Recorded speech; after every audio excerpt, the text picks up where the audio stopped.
Sorry, what? Oh, you think I'm amazing because I have this cup with an owl? Thank you, I know. So, what not to do when you don't want your owl to turn into a territorial, aggressive, dominant monster.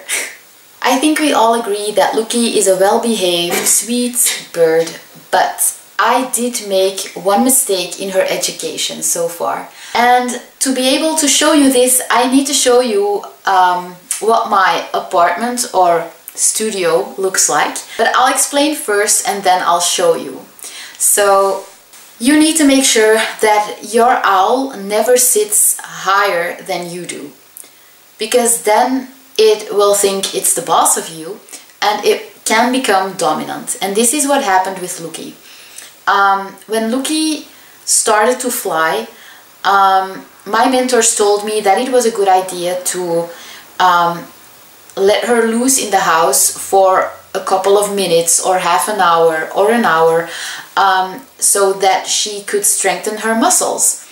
And so I did. And during my education I had learned that your owl should never be in a higher place than you are, but for me this was hard because of how my studio is built, and I'll show you this in a second.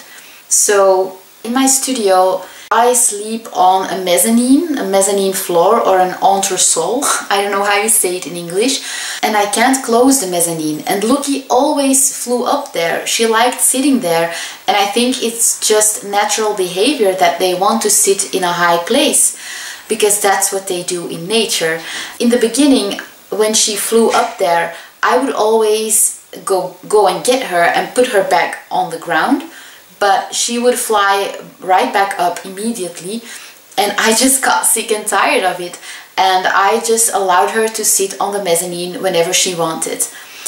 And the consequence was that whenever people came to my house to visit me, Lookie would be aggressive. She would do the defense pose that I showed you in one of my other videos called Learn Owl Language or Learn Barn Owl Language. And this is to warn the people visiting me, like, stay away, this is my place, this is my house, what are you doing here, go away. And if the strangers visiting my house will come too close, she will attack and bite them. And I have never been able to correct this behavior. So if you don't want this behavior, if you want an owl that's friendly towards the people visiting you, I would recommend two things. One, make sure your owl never sits higher than you if you have a mezzanine or something like that.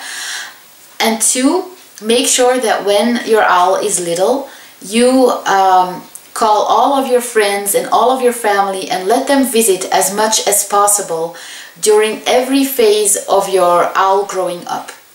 This will also help.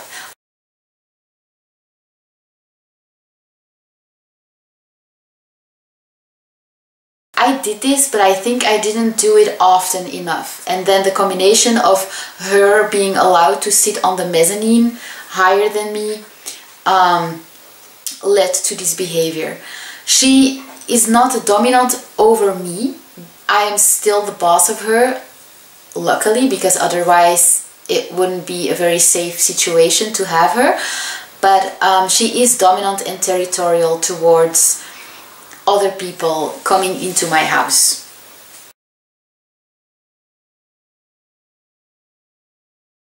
So now I'll show you what I mean with the mezzanine, because she's flying around loose in the house right now, and as I told you, owls are really lazy, so she flies around for like 1 minute when I let her free, and then she just goes and sits on the mezzanine. So here's my kitchen and a lot of dishes that I just did, and that's my living room, and then there's my couch, my TV, and then up there is the mezzanine where I sleep, and there is Lookie. Lookie! Lookie! She's mesmerized by something. I think she saw a cat outside. So this is where she sits when she's tired of flying around.